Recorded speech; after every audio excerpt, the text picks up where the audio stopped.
హబ్బబ్బబ్బా! రోజు తినే బిర్యానీనే ఇందులో కొత్తేముంది అనిపిస్తుందా? ఎస్, చాలా కొత్తుంది నా బిర్యానీలో. ఒక్కసారి నేను చేసే విధంగా ట్రై చేసి తర్వాత చెప్పండి బిర్యానీ ఎలా ఉందో. యాజ్ యూజువల్గా రైస్ తీసుకున్నాను. 1 kg rice, 1.5 kg chicken. Rice మొత్తాన్ని కడిగేసి ఒక 1.5 అవర్ పాటు సోక్ చేసుకొని పెట్టుకోవాలి. తర్వాత బిర్యానీ కోసం ఒక పెద్ద బౌల్ తీసుకొని అందులోనికి బాగా కడిగి పెట్టిన చికెన్ని యాడ్ చేస్తున్నాను. తర్వాత జింజర్ గార్లిక్ పేస్ట్, పసుపు, రెడ్ చిల్లీ పౌడర్, సాజీరా, కొంచెం పుదీనా, కొంచెం కొత్తిమీర, ఫ్రైడ్ ఆనియన్స్, ఒక కప్పు కర్డ్, అలాగే కాస్తంత ఆయిల్. సో ఇవన్నీ మనకు రెగ్యులర్గా తెలిసినవి. మరి స్పెషల్ ఏంటి అంటే బిర్యానీ మసాలా పౌడర్ అండి. అదే ఆచి బిర్యానీ మసాలా ఎంత టేస్టీగా ఉంటుందంటే రెస్టారెంట్లో దొరికే బిర్యానీ టేస్ట్కి రెండింతల టేస్ట్ను ఇస్తుంది. సో నా వరకు ది బెస్ట్ బిర్యానీ మసాలా అంటే ఆచి అండి. చాలా అంటే చాలా టేస్టీగా ఉంటుంది. సో ఆచిలో వివిధ రకాల పొడులు చూస్తుంటారు. మరి బిర్యానీ మసాలా పొడి ఎంతమందికి తెలుసు అన్నది నాకు తెలియదు. సో నాకు ఇంత టేస్టీగా వచ్చి ఈ మసాలాను మీతో కూడా షేర్ చేయాలనేసి నేను బిర్యానీ అనేది రెడీ చేశాను. సో మనం ఒక 2 hours పాటు మ్యారినేట్ చేసుకోవాలి. తర్వాత రైస్ కోసం నేను రెడీ చేస్తున్నాను. సేమ్ యాజ్ ఇట్ ఈస్ మన హోల్ స్పైసెస్ వేసుకొని బాయిల్ చేసుకోవాలి. అలాగే చికెన్ మ్యారినేట్ అయిపోయింది, దీన్ని కూడా నేను హాఫ్ బాయిల్ చేస్తున్నాను.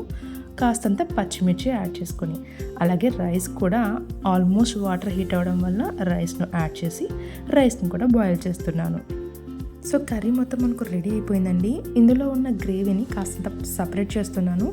ఎందుకంటే మనం బిర్యానీ తింటున్నప్పుడు మనకు రెస్టారెంట్లో పక్కన షేర్వాలా ఇస్తారు కదా, దానికోసం మనకు ఇది యూజ్ అవుతుంది. సో ఒక కప్లో సపరేట్ చేస్తున్నా. ఇప్పుడు 70% కుక్ అయిన రైస్ మొత్తాన్ని చికెన్ గ్రేవీ మీద మొత్తం స్ప్రెడ్ చేస్తున్నాను అనమాట. ఈక్వల్గా స్ప్రెడ్ చేసుకోండి.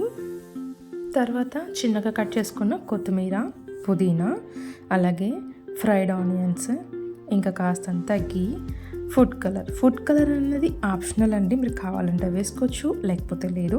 సో కొంచెం కలర్ఫుల్గా ఉంటుందని మాత్రమే ఈ వీడియోలో యూజ్ చేశాను. సో మీరు కలర్ లేకుండా చేయడమే మంచిది హెల్త్కి. ఆల్మోస్ట్ అన్ని ఇంగ్రీడియంట్స్ మనం యాడ్ చేసేసాము. అండ్ ఫైనల్గా కాస్తంత గీ స్ప్రెడ్ చేస్తున్నాను.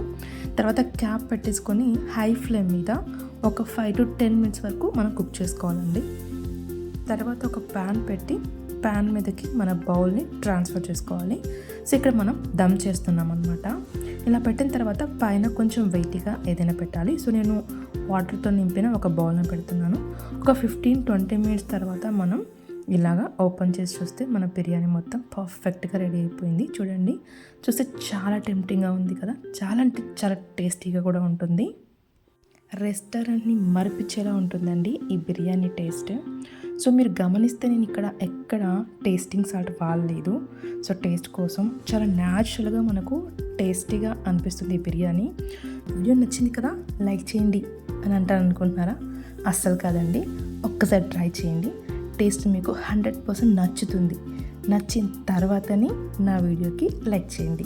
ఒకవేళ ఇంకా బాగా నచ్చింది అనుకోండి, ఇలాంటి ఇంకా టేస్టీ అండ్ హెల్తీ రెసిపీస్ చూడాలి అనిపించింది అనుకోండి, ఒక సబ్స్క్రైబ్ కూడా చేసుకోండి.